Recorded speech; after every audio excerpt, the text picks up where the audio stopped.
Right, back live with you tonight and in focus. Tomorrow marks Women's Day in South Africa. The day celebrates courageous women who marched to the Union buildings on the 9th of August in 1956 to confront the then Prime Minister J.G. Strijdom against the law extending the carrying of dompasses to women of color. But as the 2024 general elections looms, questions have been asked and they need to be addressed, and we also need to reflect particularly on the representation and participation of women in decision-making in general, but in Parliament and in business as well. For more on that conversation, I'm joined now in studio by Ekurhuleni Council Speaker Nthabiseng Tshivhenga, as well as the City of Johannesburg DA caucus leader Belinda Kayser-Echeozonjoku. And on Zoom, we'll have Cosatu President Zingiswa Losi in a moment, as well as IFP KwaZulu-Natal legislature member Ncamisile Nkwanyana. Ladies, good evening. Thank you for coming on, and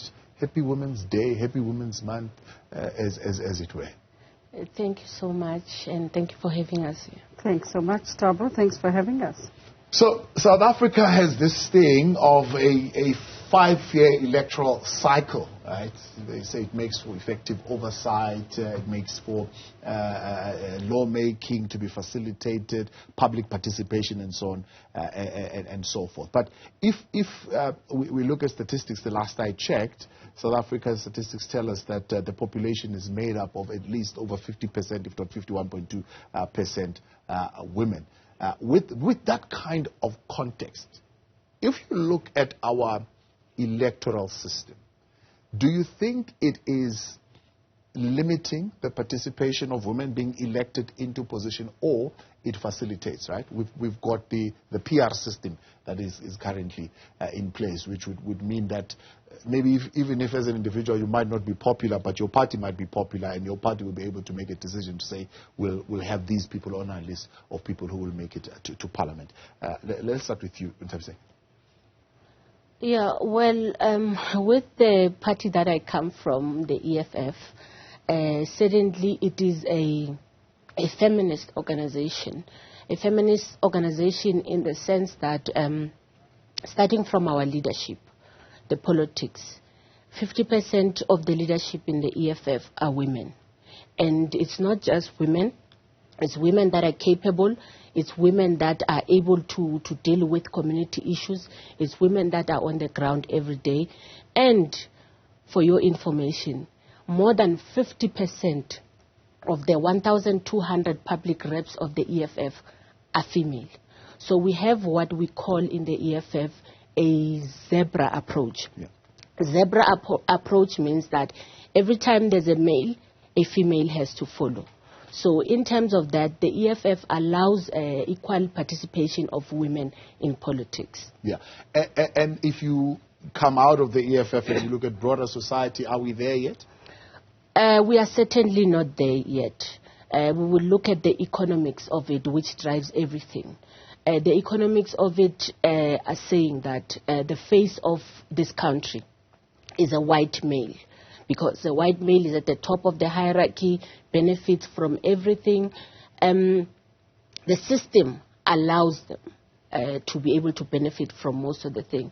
However, when you look at the population and the majority of people in this country, they are black women, which are deprived of many things. We have the class oppression, we have the gender oppression of black women, we have illiteracy being the highest amongst black women, and we have situations whereby even in the workplace, in the workspace, we need to fight to get equal pay with our male counterparts. So such things shows that we are a very regressive society. We are a society that has not moved with the times, unlike with other countries. I mean, in this country, we still fight for sanitary towels for women. So it shows that we have not progressed much. Yeah. Belinda, let's come to you, ask you the same question. If we look at our electoral system, the role that it is playing, is it limiting or is it extending the participation of women in public life? I think it's extending the participation of women in public office. We've got a constitution that is free for everybody to participate, not only in the economy, but also in politics. For the DA, for example, we've got a long history despite what you might hear in the news. We've got a long history of women participation in politics. And because we believe in an open opportunity society for everybody, the participation of women in the DA is quite robust as well. We contest and we participate in everything. For example, we've got our Chief Whip in Parliament, Honorable Siviwe Harube, and we participate, we contest, and it's definitely open. We're not there yet, to just answer your question. As South Africa, we're not there yet, and I beg to differ with my colleague from the EFF to say that the face of the country is still white male. The president of the country is a black male, and if you look at the participation of the ruling party in government, you still don't see as many women participating in decision making, and people have to fight still within the ruling party. Government, the ANC that is responsible for legislating, that is ruling at the moment, the legislation is there. The implementation is what's not being done. And that is what we need to fight about. The fact that we've got the best constitution in the world, the legislation is there, and still we're not there yet, despite having ministry that deals with women, children, and people with disabilities, and we're still not there yet. Yeah. That is concerning, and it's the implementation of those policies is what we should be complaining about. So let's talk about the implementation of those policies. So something, for example, like gender-based violence bills, right, and their requirements and their implementation, with a great deal of participation, as you're saying, in the EFF, almost 50%. I heard the president of the ANC also saying in his cabinet they've managed to assemble that kind of zebra stripe kind of approach as well, where it's almost 50%. I'm not quite sure I could say the same about the Democratic Alliance currently in the National Assembly, but you will put me straight. But in terms of identifying laws, for example, that would favor women and being implemented, do you think that what we have in place right now reflects the fact that we are having women participating in Parliament? Not really, but I would argue to say we have a government that should be implementing those policies. Why are we having a department that deals with women, children, and people with disabilities, and yet those laws are not being implemented? My argument is, if we're saying that we are a free and fair and democratic society, we should be participating and competing in an equal footing, and women should not be scared to stand up for positions in either their own parties or in government and compete with someone like you and still be able to either come on top and not necessarily have legislation that favors them. If we talk about, we're saying that we want equality. Are we saying equality and then we want legislation that favor us, or are we saying we're somehow inferior because we want legislation that favor us? Or are we saying we want equality and we want to participate in an equal footing with you, for example, Thabo, yes, for the same position, the same, probably having the same qualifications as well. And those are the kind of things that we advocate for. Interesting debate, okay? We'll get into it in a moment. Let's bring in Zingiswa Losi into the conversation. Good to have you, and thank you very much for coming on this evening. The electoral system of unions, does it extend or does it limit the participation of women? You are coming in now for your second term at the helm of Cosatu. It's a tricky electoral system in a way in how it functions and the way it's playing out. It largely dominated by the men ego. But does it allow for the participation of women? Thank you very much, and good evening to you, Thabo, and to the panelists. And indeed, it does extend to the participation of women. Women are members of the trade union movement. They have a right to join the trade union, just like their male counterparts, and also stand to be elected and elect leaders of their choice. So they do participate. We even have a quota where we ensure that in our conferences or congresses, rather, women must be at least 50% of the representation. of the delegation to the Congress. So it does allow women to participate. Or, let me say, for them to be elected as well into leadership position. Why, one would ask, are we still in a point where at a workplace we are still not seeing a strong championing, for example, of issues like pay parity? It is a matter for trade union as a whole in terms of both genders, male and female, but also it is an issue that as trade union movement we are fighting for. And I'm happy that you are raising this issue of gender parity, because it is an issue that Cosatu has been raising for over a decade. And now we're beginning to see the appreciation from civil society organizations that this is not just a workplace issue, it is a societal issue, because women are also head of the household. They are waking up and going to work to work for their families. And therefore, when we talk about equity in the workplace, but also in society as a whole, it becomes a societal matter. And you would have recalled that in the past, I think in the few months, we've begun to have civil society organization, even academias, beginning to enter into this discussion about gender parity. And this is a matter that we have always raised as a federation. I must also say that we have seen in some quarters of the trade union movement leaders emerging as general secretaries, others emerging as deputy general secretaries, even at the level of the provinces in as far as Cosatu. Women also emerging, including as organizers in their trade union. It is not an easy battle that we are dealing with, but we are happy that we have made a movement also at the level of the federation to be able to begin to have women occupying strategic political position in the trade union movement. We also have joining us on the line Ncamisile Nkwanyana, member of the KwaZulu-Natal provincial legislature, representing the Inkatha Freedom Party. Nkwanyana, good to have you, and thank you very much for coming on. It's quite rare, I must admit, for example, for me on this show, whenever I am to speak to the IFP, to speak to a female member of the IFP. Is this by design in your party? Are there particular reasons why we don't get to hear a lot of the female voice coming from the IFP? Good evening, Thabo, and the panel as well. Thank you very much for the time you've given to me just to comment and say something about this issue of gender and equality.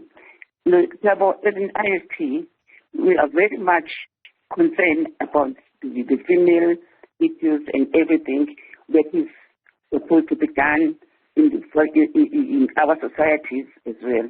But what we have noticed as IFP, we have got women right now who are in positions.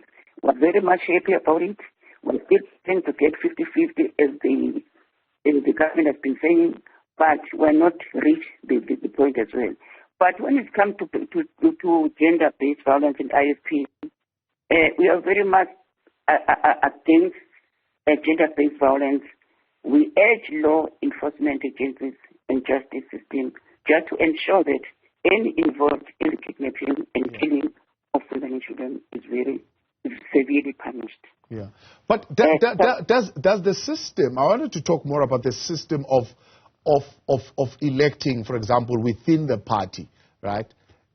Is it a system that allows for diversity in terms of women representation? Apart from the issues, I understand the issues that you stand for. I understand the issues that you agitate for and that you raise for gender-based violence and so on. But I'm just looking within the party itself and the participation of women in the party.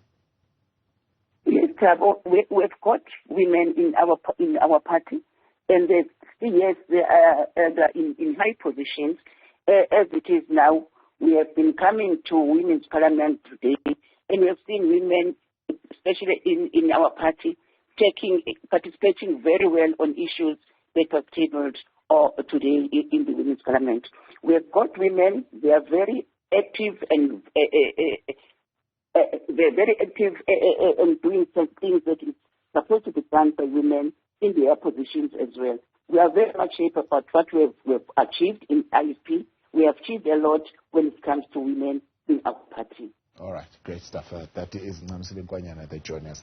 Let's come, for example, to a typical situation that is playing out today, right? We've got a Minister of Transport who is a woman. And it does seem she is, one, entering a space that is male-dominated, coming into a taxi environment, but two, she's dealing with 3 males, or maybe 4 males, in that particular environment, and we've seen the back and forth that has been going on there.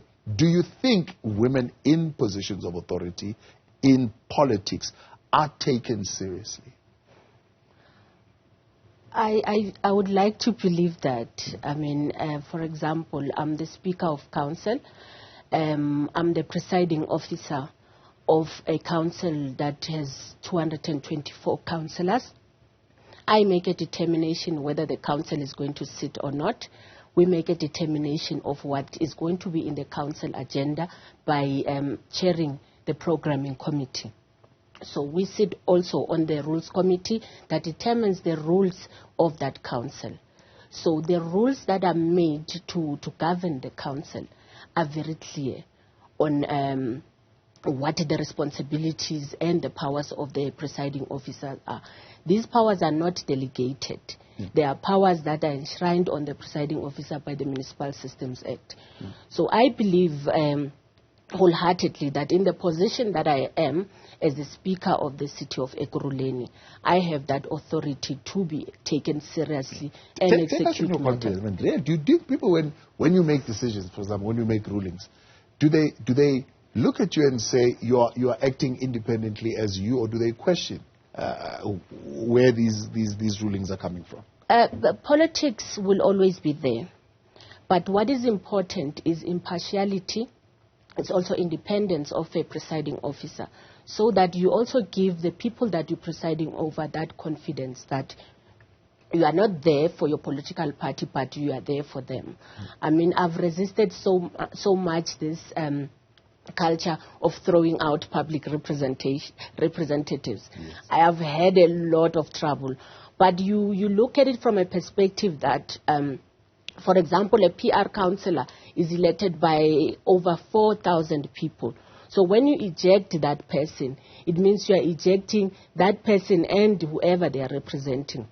So it becomes very difficult to convince them that you are impartial. But it is very important that as a presiding officer, you also are aware of the rules. You execute the rules to the T. You don't cut corners. You don't make people from your political party favors. And that is the important part about it.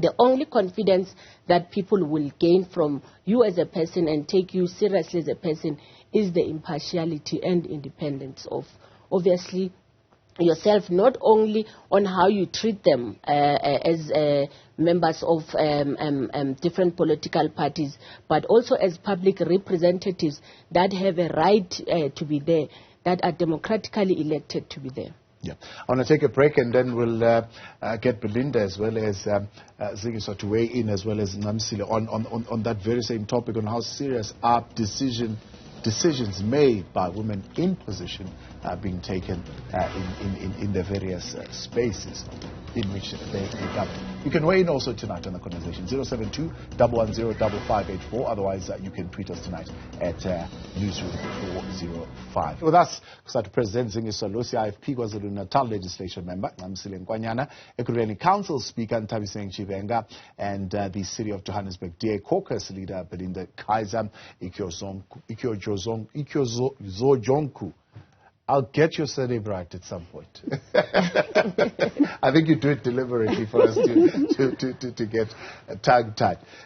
Let's come back to you, Belinda, and talk exactly about that. Women in politics and decisions that they make sometimes felt that when you make a decision, it's probably not so much as I was putting it to Nthabiseng for the public good more than it is for the benefit of your party, and it feels as if you are being pressured in positions to make particular decisions for a party. For example, in the city of Johannesburg, a typical example you would know when Dr. Mpho Phalatse wanted to enter into a particular deal that would keep the coalitions together. But it was said that because her party said no, right, she couldn't implement and forcefully put that decision into practice. Shall we talk about the decision? Because I think a lot of what you see in the media with regards to party politics might not necessarily be the true reflection. Some of these decisions are not necessarily a party decision, but you need to look at whether your values and your principles are not in complete collision with who you want to enter into. So just to clear that up, that our policies as the DA and the EFF, we are on two opposite directions, and that is our position. Yeah. But you're saying the party couldn't trust her judgment at the time as somebody that they've entrusted in leadership, that the decision that she would make would actually be for the good of the party and for the city that she wants to run. Remember, all political parties have processes of how coalitions, for example, in our case with the DA, we are very clear that coalition discussions are not done at local level. So it's not a matter of who said it. It's a matter of this is our agreement and our policy, that if you are involved in a particular outcome that could benefit you, that might not necessarily be to the benefit of what we stand for, then that is why we have made the decision, because it's a conflict of interest, basically. But just coming back to your question with regards to women decision-making, I served as the MMC of Development Planning in Dr. Phalatse's cabinet. And obviously that deals with the built environment. It's a very male-dominated area. And one of the things that was sometimes difficult is that men sometimes find it difficult to see women in those kind of roles where you make decisions, especially when it comes to construction. Even if you have years of experience, for example, in construction and the property environment, which was the case with me. But it took a while for men to get used to the fact that I know what I'm doing, I understand the industry, and if I didn't understand the industry, there's enough resources in the city for you to be able to familiarize yourself with that industry, to be able to provide proper oversight and direction. I must say we've still got a very long way to go in terms of, I'm just listening to my colleague from the EFF, who was a speaker in Ekurhuleni. In the city of Johannesburg, for example, you have situations where women would be talking, and I've been a victim of some of these, I hate to say a victim, but a survivor of some of these slander and calling names in the council chambers. Yeah. And that's where decision makers, like the speaker, for example, would have to be really impartial and make decisions on, as it happens. And unfortunately, sometimes that doesn't happen. I think the consistency of women making decisions, you make a decision and you stick to that decision. I think where the problem comes in is if you are not consistent in your decision making, or you make decision based on who is asking or who is questioning that. Yeah. If you decide on something as a decision maker and stay consistent in that decision making and what you've decided on, you will earn the respect of everyone, even if it's men or women. The problem is the consistency, and I think as South African males, you guys still have a long way to go in understanding that when women say no, for example, it is no. When women say this is how it's going to be, this is how it's going to be. Because I think it's also in some issues it's a cultural difference as well, where people probably communicate in a certain way and they fail to differentiate the political environment, the business environment, and whether they now are in a more relaxed environment. And I think when women are consistent in the decision making and stick to what they say and do what they say, then you will not have the problem where men won't take you seriously. Right. Yeah. Sister Losi, let's bring you in here. I mean, where do you sit on this? I mean, are you on that side where the DA is saying, well, even if you would be the head and the president, the decisions that you would need to take would always be in the context of the collective? Or have you found yourself in situations where you as a leader would need to take the final decision, and whether that decision that you take is respected? I mean, a lot of people, for example, can look at a decision of Cosatu, I don't know now, but at least previously, to support President Cyril Ramaphosa. Was that a collective decision, or was that a decision that you would have taken as a leader and got everybody within the trade union to support the President Cyril Ramaphosa's candidacy? In Cosatu, no decision is of any individual. The president is directed by the Congress decision. When the Congress takes resolutions, we go to the Central Executive Committee where discussions would ensue of all affiliates, and a decision is made, and the leadership of Cosatu, led by the president, will make pronouncement on those decisions. You can raise your views on how you see things, but we respect that Cosatu is worker control, and also leaders from trade unions who are worker leaders are the ones that would be at the forefront of making those decisions. No decision is a president decision in the federation. Whether you are a male or you are a female, it is what we call democratic centralism, where once a decision is taken by the Central Executive Committee or by the Congress, everyone then falls into the line. As the president of the federation, where your powers lie is on you chairing a Congress or a meeting of the federation as the chairperson of that meeting.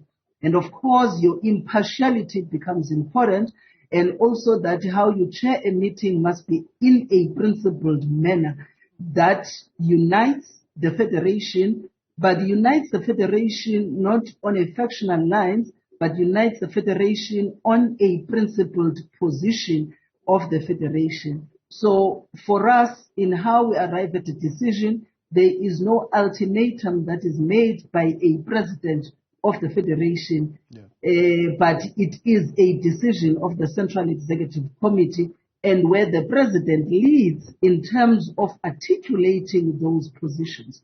So in answering you, there could be no way that myself individually, I would take a decision to support a particular leader in the alliance and therefore bring the entire federation to follow suit. Such decisions are made in the Congress, and the elected leadership will then execute those decisions. So when would one ask, when would your decision-making in organizational matters be tested? If every decision that you would take, you can always fall back to the default that says, well, there's no decision that I take personally, it's all organizational. You are a president of the federation, you chair sessions in the federation, and where there is an impulse, at times you have to make a decision on how we're going to move on that particular matter. So there will be times where you take that decision. But also your responsibility is not to be autocratic in an organization that is democratic. So what is expected of you is to ensure that you keep the organization aligned to its principles. You keep the organization aligned to its founding principles at all material times. And of course, your voice becomes important. You then get tested as the type of a leader that you are, but also not just in the federation. How do you represent this organization outside of itself? How do you go to NEDLEC and represent the interest of the federation? Because then that's where the matters are also important. Do I execute my mandate? Am I very clear on the mandate of the federation and the position of the federation on issues that are at the discussion point, that becomes important. But also what becomes important is how you as a leader behave. Because if you are going to be a leader, it is not about you making decisions on behalf of others, but being a leader is to allow yourself to lead the collective and ensure that there is always unity where you lead, but also unity that is principled, not unity because you are trying to get everyone to get along and undo the principles of democratic centralism. So a trade union federation, maybe it's a different animal altogether from political parties. I cannot speak on behalf of political parties because I'm the president of a trade union that is founded on principles of democratic centralism. But as the president of that federation, you have a political responsibility as a political head to ensure that there is unity in the federation, there is unity within the trade union themselves, but also there is unity amongst yourselves as a collective. It needs a leader that remains principled at all material times, but it also needs a leader that does not get swayed on the basis of the emotions at the table. A leader that is able to stand the test of time. Right. And that's what it takes. It may seem as if it is an easy one, but it is not, especially when you deal with different trade union from different sectors. Their experiences are different in the labor market. Right. And therefore, how you then take this federation forward becomes of importance as the president. Ms. Nkwanyana, let's bring you back into the conversation. And as a member of the legislature, right, when you are in that legislature and you are analyzing situations and policies and you're engaging with matters of legislatures, are the decisions that you are making drawn from a collective, or at instances, are the decisions or the inputs that you are making drawn from your own analysis independently of what you are faced with? Thank you, Trevor, again to allow me to say something on this issue. Yes, to be a member of the parliament, we also have issues to discuss in the chamber, but when it comes to taking the decisions and everything, it counts that what party we are belonging to, because each and every party has got policy and its values. So before you take a decision of anything, you just have a caucus first, allow anybody to say something, agree with that issue, then when we go back for debate or anything in the chamber, we go in a unity of saying one thing as a party, not to say something that is not say something that may be against the party. So when it comes to the legislature, yes, there are decision makers who are making the decisions, but everything is based on the Speaker of the legislature, that how is he or she handling the issues of us in the legislature. So we decided as a party how we are taking our route, because we all know that we were supposed to instill our African values in our democracy at all the time. Right. So as a party, as IFP in the legislature, we are based on our values and policy, then we take a decision by our whips are leading us to take the decision, but first we come together to take a lead on what is going to be said. All right. Look at how time flies. We're going to wrap up this conversation now. Let's wrap up like this. Let me start here with you, Belinda, then I'll come to you, Nthabiseng. Would you support, and I know DA doesn't support quotas, but I don't know if you would support a quota system when it comes to women representation, for example, in National Assemblies, in legislatures, and in council? Would you support a system where a quota system is put in place to say this is supposed to be the proportional representation? No. The short answer is no. And one of the reasons is that as an individual person, you want to be treated equally.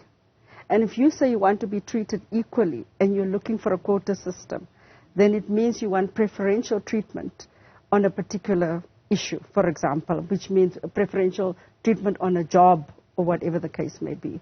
If we as women are going to see ourselves as victims that has to get special treatment all the time, we are not going to get the respect, in my view, of everybody out there to say that we are competing equally on an equal footing. We've already got laws that are facilitating that.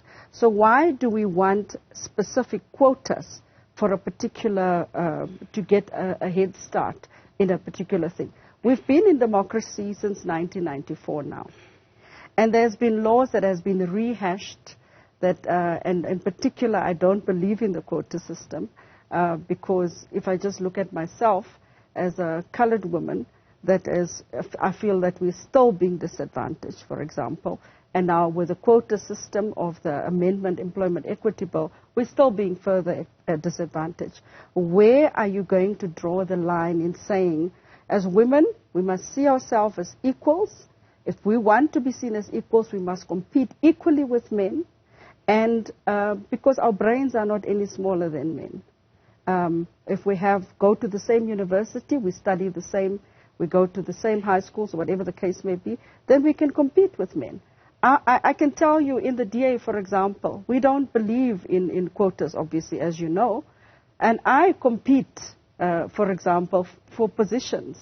And sometimes it's predominantly men that would actually vote for you to get into a position. So it's how you sell your idea and how you sell what you stand for that is going to make you stand out. Right. If we're going to continue looking for quotas, where does it stop? Nthabiseng, would you support a move that says we need to put in place proper quotas that says in Parliament, if there are 248 seats, these 50% must be occupied by women in legislatures and in council? You know, Thabo, the systematic oppression of women is very deeply entrenched. Hence, some of what the colleague is saying, it will make it seem like we are maybe playing a deck of cards. It is very important to give women equal opportunities. Never mind the legislature. Here we are at the same stage, World Cup stage. We have Banyana that is not being paid the same pay as their counterpart, their male counterparts, Bafana. Then where do we draw the line? We have somebody who has an LLB, who's a female, who's getting paid less than their male counterparts. So where do we draw the line? If we don't really put on systems that will deliberately express how we need to deal with this issue of gender, then we are going to be in serious trouble. I would definitely support a system, and the EFF, as I said when I started, is practicing the zebra stripes approach. Yeah. So my organization is practicing that, whether it's in the political leadership, whether it is in the public representation, because it is really important to put on systems. Speaking about issue, I mean, we now speak of a constitution that is the world's best constitution in South Africa. But we go on the ground, Tab.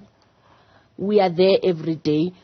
In 2023, we are pulling out clothing garments from sewer lines because young girls do not have sanitary towels. Sure. In 2023. So we can never want to say that we are okay and everything is okay. Yeah. Nothing is okay. And let the system work out itself and compete. We can never do that. We need to actively participate. Hence, even the EFF actively supports that. We need to have Banyana getting the same pay parity as Bafana. Yeah. Zingiswa, I see you're nodding your head there. Maybe you want to jump in very quickly as we wrap up. I want to agree with Nthabiseng fully. Firstly, I want to say that economic policies in this country have maintained structural inequalities on which unequal gender power relations are based. And those structural inequalities and the intensification of poverty in this country means that access to advance is unequal.